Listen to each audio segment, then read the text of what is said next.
风雨交加的夜晚，棺材铺外来了3个客人。仔细瞧，他们双脚离地，脸色苍白，原来是3个阿飘。他们敲开棺材铺的门，一个略有猥琐的老头接待了他们。人死不挑时候，走得急，做口官。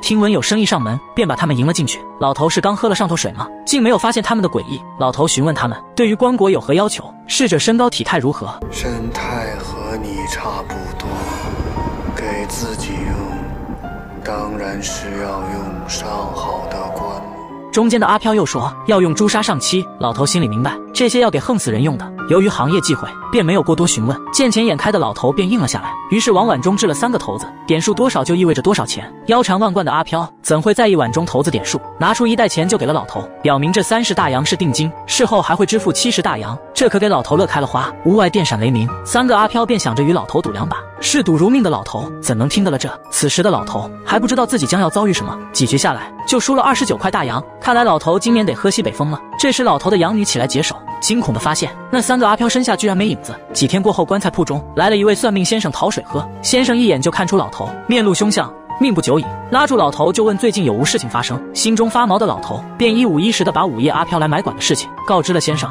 先生听闻老头30个大洋输了29个，这就代表老头阳寿只剩1天。老头一听，吓得当场就要尿裤子了，祈求先生为自己支招。先生告诉老头，晚上藏在棺材下，无论发生什么都不要出来，因为死人身体僵硬，不会弯腰低头，只要平安度过今晚，就不会有事。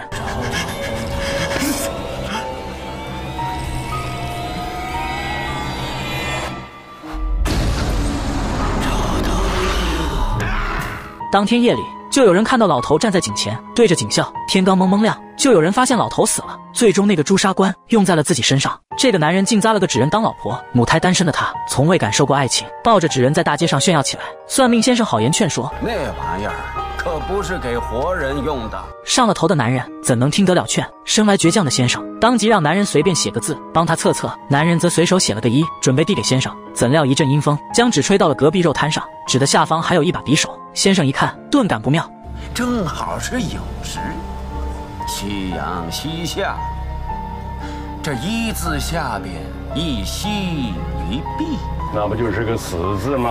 男人听后怒斥了先生，便转身抱着老婆回了家，为老婆画上了腮红，然后又咬破手指，给老婆画了俩眼睛。越看越喜欢的男人，当晚就抱着老婆睡了。男人顿时傻了眼，当被发现时，一根擀面杖已捅破喉咙，男人早都凉透了。这天路上迎面走来一个老秀才，他似乎对棺材铺有着很大意见，每天都要坐在门口数落一番。谁曾想刚坐在路边看书时，书本自然当即变身成了火娃，这可吓坏了旁人。人们都怪罪2兄弟，认为是他俩才使镇上接连死人，而2兄弟坚信世界上没有鬼。他们一了解，这个镇上所有想逃跑的人都得死。身形魁梧的打铁匠当天夜里就像丢了魂，一头就扎在了冒泡的铁水里，头都没了。看到此情，有个木匠也慌了，连忙找借口要到山上砍柴，结果被挂在树枝上插死了。渔夫害怕出问题，走时还特地看了天气挺好，结果小船刚到湖中央，船就翻了。渔夫水性不错，却偏偏就淹死了。就连镇上的书生这下也坐不住了，每天出来演讲，前脚刚说完，书生自己就刨了个坑，把自己给埋了。兄弟俩还没琢磨明白，这晚又发生了怪事。老于刚睡下，